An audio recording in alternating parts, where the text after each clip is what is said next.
ನಮಸ್ಕಾರ ಕರ್ನಾಟಕ. ರೀಲ್ಸ್ಗಳು ಮಾಡಬೇಕು, ಶೋಕಿನೂ ಮಾಡಬೇಕು, ಆದರೆ ಸಾರ್ವಜನಿಕರಿಗೆ ಯಾವತ್ತೂ ತೊಂದರೆ ಕೊಡಕ್ಕೆ ಹೋಗ್ಬಾರ್ದು ಗುರು. ವಿಷಯ ಏನಪ್ಪ ಅಂದರೆ, ಅರುಣ್ ಕಟಾರೆ ಇವರು ತುಂಬ ರೀಲ್ಸ್ ಮಾಡ್ತಿದ್ರು, ಮೈ ತುಂಬ ಒಡವೆ ಹಾಕೊತಾ ಇದ್ರು, ದೊಡ್ಡ ದೊಡ್ಡ ಕಾರ್ಗಳಲ್ಲಿ ಬಂದು ಇಳಿಯೋದು, ಹಿಂದ್ಗಡೆ ಹೆಣ್ಮಕ್ಳು ಬಾಡಿ ಗಾರ್ಡ್ ಥರ ಇಟ್ಕೊಳ್ಳೋದು. ಇವಾಗ ಏನಾಗ್ಬಿಟ್ಟಿದೆ ಅಂದರೆ, ಇವರು ಮಾಡಿರೋ ಒಂದು ತಪ್ಪೇನೆಂದರೆ, AK-47 ಗನ್ನ ಹಿಡ್ಕೊಂಡು ಇವ್ರು ನಡ್ಕೊಂಬರೋ ಥರ ಒಂದು ಶೋಕಿ ವಿಡಿಯೋ ಮಾಡಿದ್ದಾರೆ. ಅದಕ್ಕೆ ಜನ ಎಲ್ಲ ಗಾಬರಿ ಆಗ್ಬಿಟ್ಟು ಏನು ಮಾಡಿದ್ದಾರೆ, ಒಂದು ಕಂಪ್ಲೇಂಟ್ ಹಾಕಿದ್ದಾರೆ. ಯಾವತ್ತೂ ಹೇಳ್ತೀನಿ ಕೇಳಿ, ಜನರಿಂದ ನೀವು ಮುಂದೆ ಬರ್ತೀರಾ.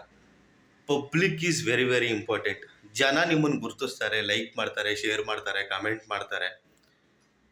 ಅದೇ ಜನಕ್ಕೆ ನೀವು ತೊಂದರೆ ಕೊಟ್ಟರೆ ಇಂಥ ಪ್ರಾಬ್ಲಮ್ಗಳಲ್ಲಿ ಸಿಗಾಕೊಂತೀರಾ.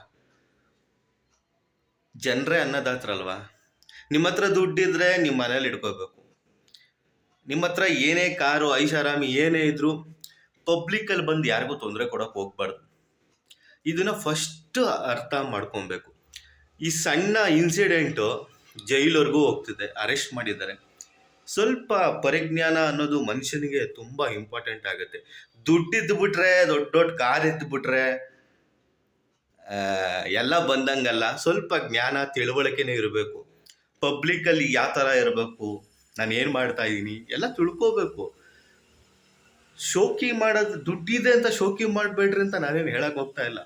ಸ್ವಲ್ಪ ತಿಳುವಳಿಕೆಯನ್ನು ಹಿಡ್ಕೋಬೇಕು. ಇವಾಗ ಪಬ್ಲಿಕ್ ಎಷ್ಟು ಪಟ್ಟಿರ್ತಾರೆ.